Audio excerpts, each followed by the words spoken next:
Hey everybody, it's Ben back again, and sorry this video is going up a little late. I think I celebrated Halloween and the Habs 2-1 win over the Leafs a little too hard last night, and I haven't been feeling all that great all day, and then I've also just been procrastinating on making the video. As you can see though, my Halloween costume is Carey Price. But getting that out of the way because it's kind of annoying. So, starting off, first period, hey, guess what? Nothing happened.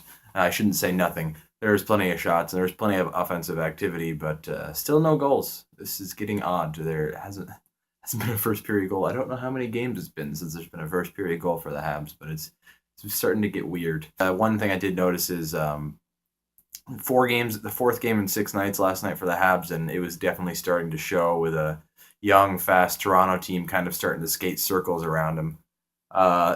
Starting in the first period, the Habs were starting to look a little rough. Get out of that period, tied 0-0. Fairly early on, the Leafs continue to look good, but Morgan Riley, you cannot leave Radulov that much open space on the ice, and Radulov gets a beautiful pass over to Alex Galchenyuk for another one of his one-timers.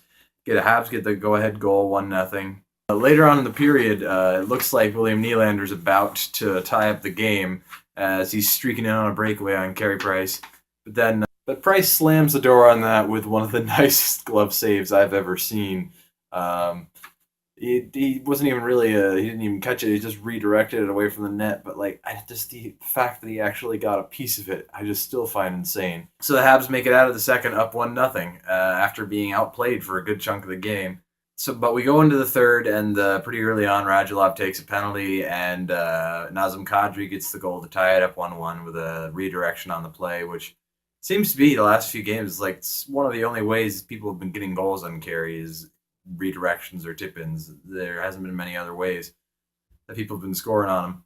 Then about 13 minutes into the period, kind of penalties all around, and it ends up being 4-on-3 power play for the Habs. So much room on the ice for passing and taking shots, and Weber gets a bomb from the point again. Fourth goal of the season, go-ahead goal, 2-1, and that's what the game will end up being final score. Much as I was sort of saddened by the PK Subban trade over the summer, Weber's doing a pretty damn good job making a believer out of me. I actually even plan on getting Weber put on the back of this at some point soon. I don't know where exactly I'm going to have that done, but that's the plan anyway. So takeaways from the game: the Canadians were able to get away with a win in the game where they did not look very good at all for most of it. It was the fourth game in 6 nights, so yeah, they were probably tired, but they looked slow, and it didn't help that the Leafs are one of the fastest teams in the league. I mean, obviously they're not producing much right now, but they have some of the most talented young forwards in the league, and it's only a matter of time until they will start getting the wins that will come along with that. But I think a lot of how the Habs stole that game came down to Carey Price being Carey Price, and it's just so great to see after all of last year.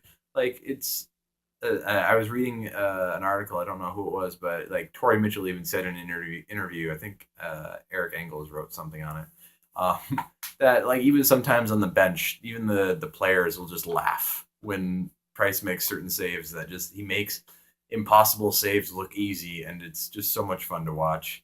And speaking of fun to watch, is Toronto and Montreal having a good, close, competitive game. It's something completely new for me when it comes to the Montreal-Toronto rivalry. Ever since I started watching hockey around 2006, 2007 was the first season I really started paying attention. The Leafs haven't been good. They haven't been good that entire time, so the idea of a rivalry between the two has been kind of non-existent for most of my hockey watching time. And it's great for my grandpa's told me stories about the past playoff series and everything, but I've never been able to see anything like that. But I'm thinking soon enough we might be seeing that. And obviously it's probably not going to be this year. We'll see a Toronto-Montreal playoff series, but I think it'll be soon, and I think it'll be a whole lot of fun to watch. Anyway, next game is until Wednesday against the Canucks, so that should be interesting. They're the team that kind of screwed up the Habs streak last year, so we'll see if it'll happen again. Yeah, anyway, see you guys next time.